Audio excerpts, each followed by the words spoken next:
ओम शांति। आज है 27/8/2021। मीठे बाबा के महावाक्य सुनेंगे। मुरली का सार है, मीठे बच्चे, अब इस बेहद की पुरानी दुनिया का विनाश होना है, नई दुनिया स्थापन हो रही है। इसलिए नई दुनिया में चलने के लिए पवित्र बनो। मीठे बच्चे, अब इस बेहद की पुरानी दुनिया का विनाश होना है, नई दुनिया स्थापन हो रही है। इसलिए नई दुनिया में चलने के लिए पवित्र बनो। प्रश्न है, परमात्मा के बारे में तुम बच्चे कौन सी वंडरफुल बात जानते हो जो मनुष्यों की समझ से बाहर है? उत्तर, तुम कहते हो जैसे आत्मा ज्योति बिंदु है, वैसे परमात्मा भी अति सूक्ष्म ज्योति बिंदु है। यह वंडरफुल बातें मनुष्यों की समझ से बाहर है। कई बच्चे भी इसमें मूंझ जाते हैं। बाबा कहते, बच्चे मूंझो मत। अगर छोटे रूप में याद नहीं रहती तो बड़े रूप में याद करो।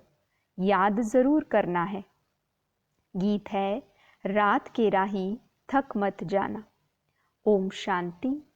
रूहानी बच्चों को रूहानी बाप बैठ समझाते हैं। इसीलिए बच्चों को आत्म अभिमानी हो बैठना है।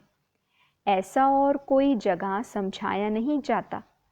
कोई भी साधु संत ऐसे नहीं समझाते कि आत्म अभिमानी हो बैठो।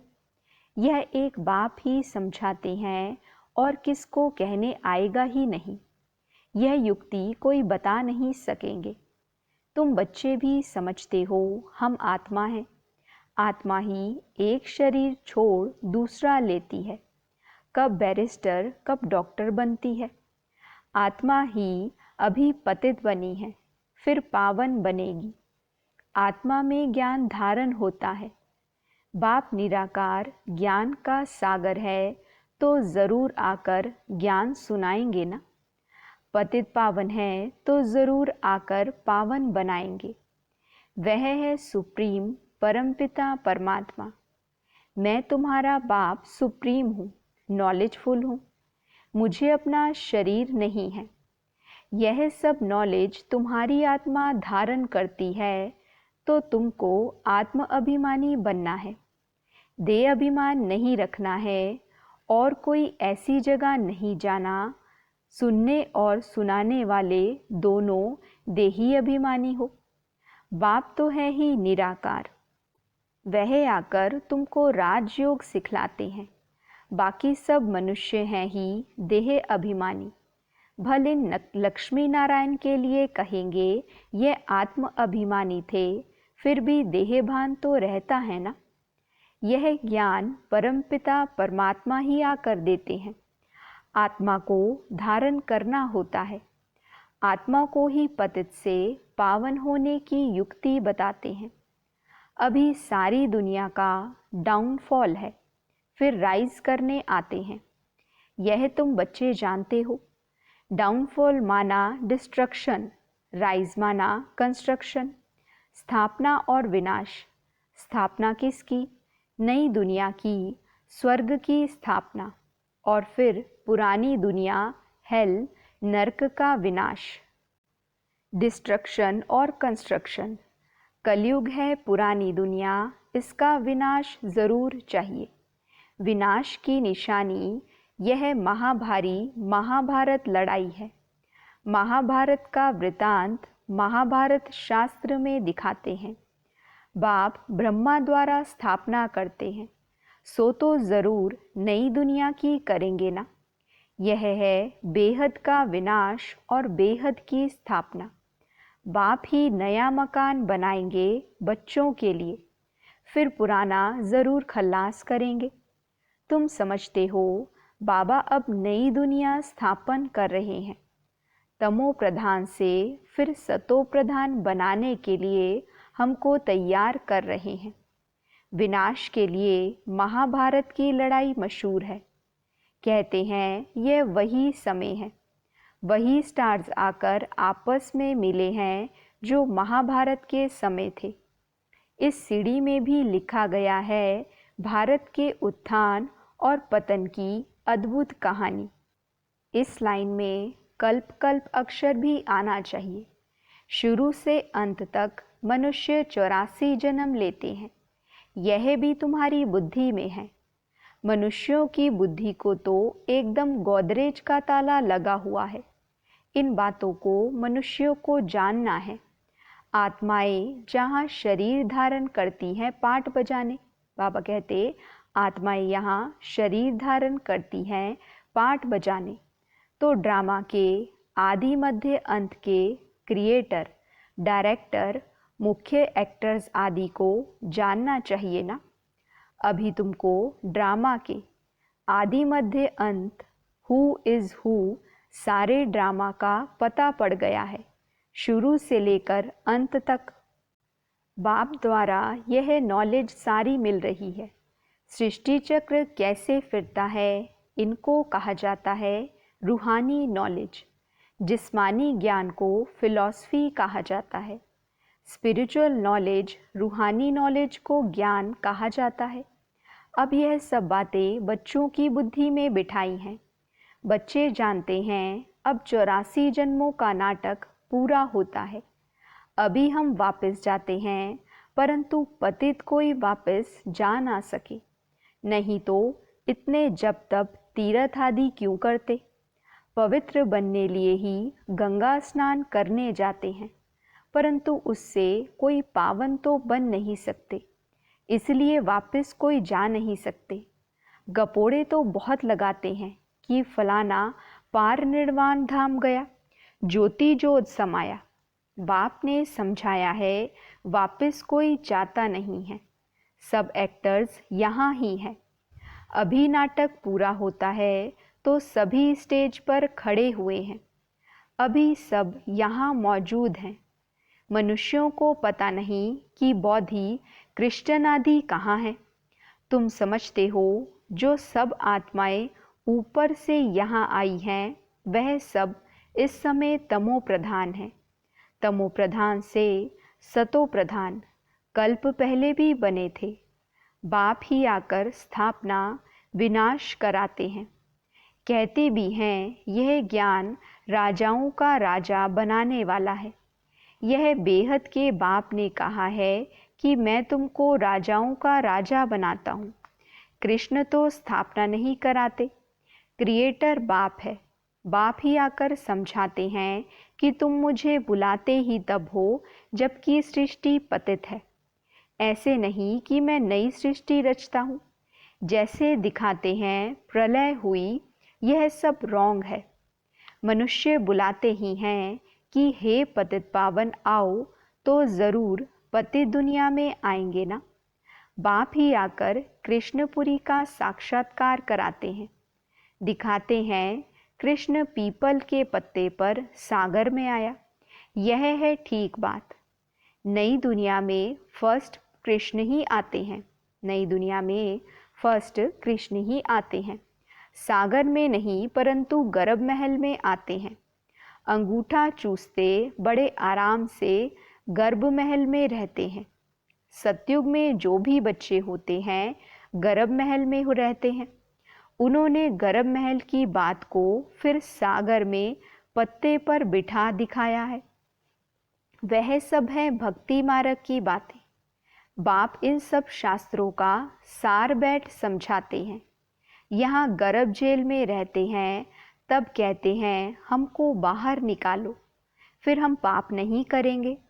परंतु रावण की दुनिया में पाप तो होते ही हैं, फिर भी पाप करने लग पड़ते हैं। तुम आधा कल्प जेल बर्ड्स बन जाते हो। चोर लोगों को जेल बर्ड्स कहते हैं। बाहर निकलते रहते फिर भी चोरी करते रहते हैं और जेल में जाना पड़ता है, इसलिए जेल बर्ड्स कहते हैं। बाप ने समझाया है यह रावण राज्य है, वहाँ तो यह बातें होती ही नहीं। वह है ही राम राज्य। वहाँ ना गर्भ जेल है और ना वह जेल होता है। यहाँ तो कितने मनुष्य जेल में पड़े रहते हैं। गर्भ जेल है तो वह भी जेल है, डबल जेल है। कलयुग का अंत है ना। बाप समझाते हैं, तुम बच्चे अभी कंस्ट्रक्शन कर रहे हो।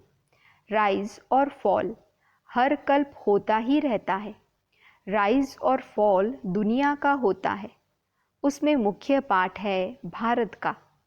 गाते भी रहते हैं, आत्मा परमात्मा अलग रहे बहुकाल।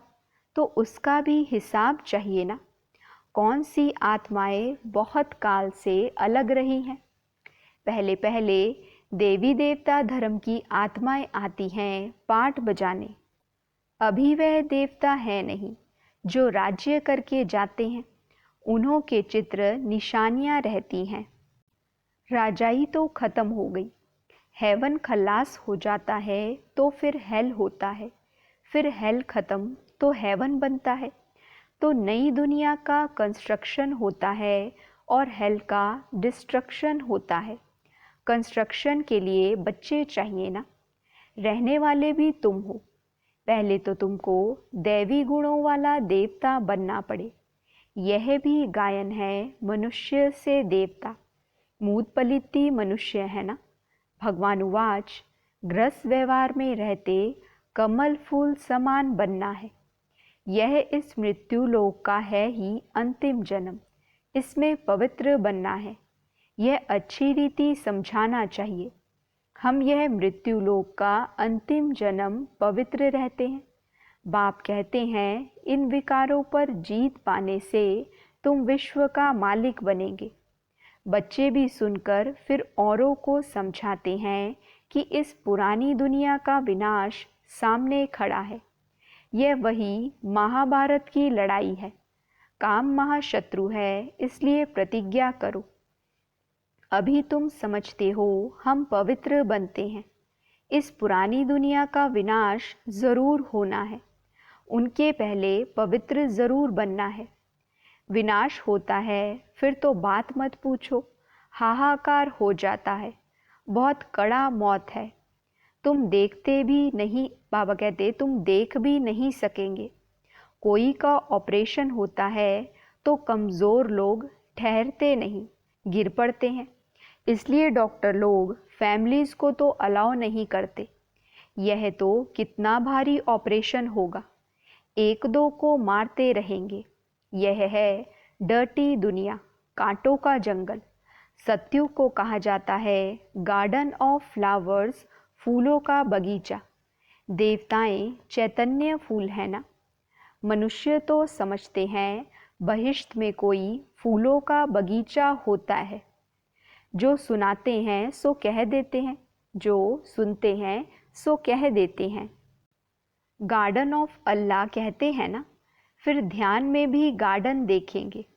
अल्लाह ने हाथ में फूल दिया। बुद्धि में ही खुदाई बगीचा है। भक्ति मार्ग में साक्षात्कार करने के लिए भक्ति करते हैं। साक्षात्कार हुआ तो कहेंगे सर्वव्यापी है ना। जो पास्ट हुआ सो फिर होगा। बच्चे जिस पोशाक में जैसे आए हैं ऐसी पोशाक में फिर कल्प बाद आएंगे। ड्रामा को कोई अच्छी रीति समझते हैं। बाबा के पास कोई आते हैं तो बाबा पूछते हैं, आगे कब आए हो?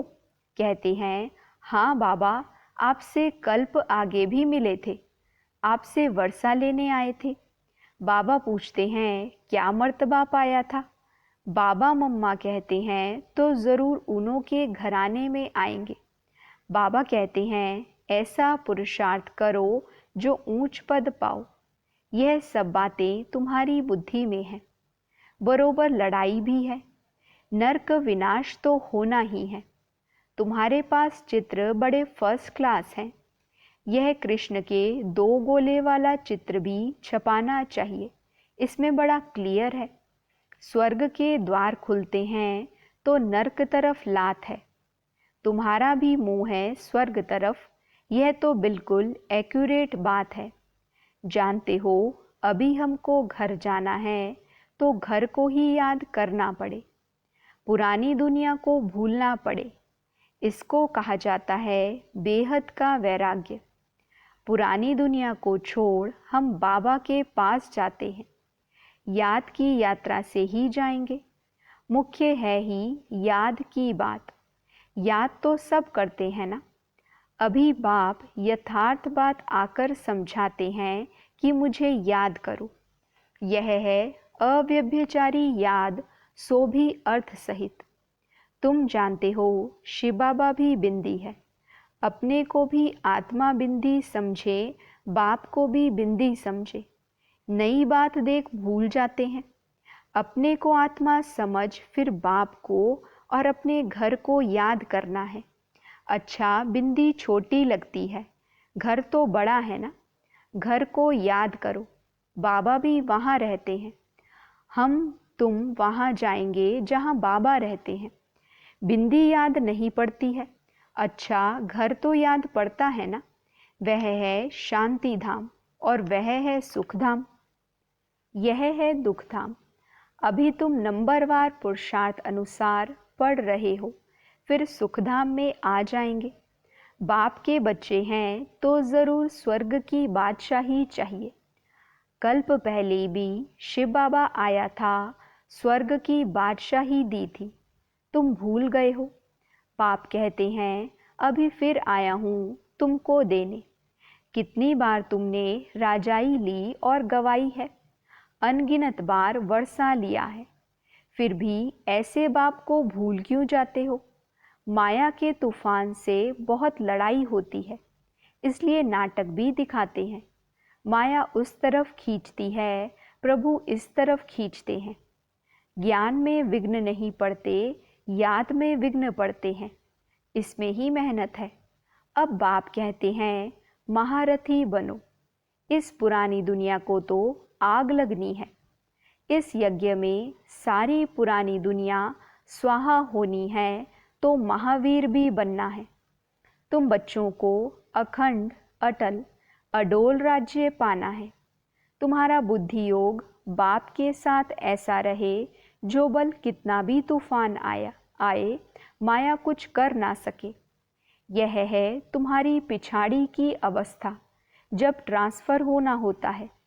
जैसे स्कूल में इम्तिहान पिछाड़ी को होते हैं, तुम्हारी माला भी पिछाड़ी में बनेगी। तुमको बहुत साक्षात्कार होगा, फलाने यह बनेंगे, फलाना यह बनेगा, यह दासी बनेगी, यह सब बताएंगे। उस समय तो कुछ भी कर नहीं सकेंगे, फिर पछताना पड़ेगा, यह हमने क्या किया, श्रीमत पर क्यों नहीं चला। परंतु अंत समय में कुछ हो नहीं सकेगा, ऐसे बहुत पछताते हैं। मनुष्य किसका खून कर फिर बाद में पछताते हैं, परंतु खून तो हो गया, फिर क्या कर सकेंगे। इसलिए बाप कहते हैं गफलत मत करो, अपना पुरुषार्थ करते रहो। अच्छा, मीठे मीठे सिकिलदे बच्चों प्रति माता पिता बाप दादा का याद प्यार और गुड मॉर्निंग। रूहानी बाप की रूहानी बच्चों को नमस्ते। हम रूहानी बच्चों की रूहानी बाप दादा को नमस्ते, गुड मॉर्निंग, शुक्रिया बाबा, शुक्रिया। वाह मेरा भाग्य, वाह मेरे भाग्य विधाता बाबा। धारणा के लिए मुख्य सार है, पहली पॉइंट, 84 जन्मों का नाटक अभी पूरा होता है, वापस घर चलना है। इसीलिए आत्म अभिमानी रहे, पावन बनना है, दे अभिमान मिटाना है। दूसरी पॉइंट, अर्थ सहित अपने को आत्मा बिंदु समझ, बिंदु बाप की अव्यभिचारी याद में रहना है। महावीर बन अपनी अवस्था अडोल अचल बनानी है। वरदान है, सर्व आत्माओं के प्रति स्नेह और शुभ चिंतक की भावना रखने वाले देही अभिमानी भव। सर्व आत्माओं के प्रति स्नेह और शुभ चिंतक की भावना रखने वाले देही अभिमानी भव। डिटेल है, जैसे महिमा करने वाली आत्मा के प्रति स्नेह की भावना रहती है, ऐसे ही जब कोई शिक्षा का इशारा देता है तो उसमें भी उस आत्मा के प्रति ऐसे ही स्नेह की शुभ चिंतन की भावना रहे कि यह मेरे लिए बड़े से बड़े शुभ चिंतक हैं। ऐसी स्थिति को कहा जाता है देही अभिमानी। अगर देही अभिमानी नहीं है तो ज़रूर अभिमान है। अभिमान वाला कभी अपना अपमान सहन नहीं कर सकता। अभिमान वाला कभी अपना अपमान सहन नहीं कर सकता। स्लोगन है, सदा परमात्म प्यार में खोए रहो तो दुखों की दुनिया भूल जाएगी। सदा परमात्म प्यार में खोए रहो तो दुखों की दुनिया भूल जाएगी। अच्छा, ओम शांति।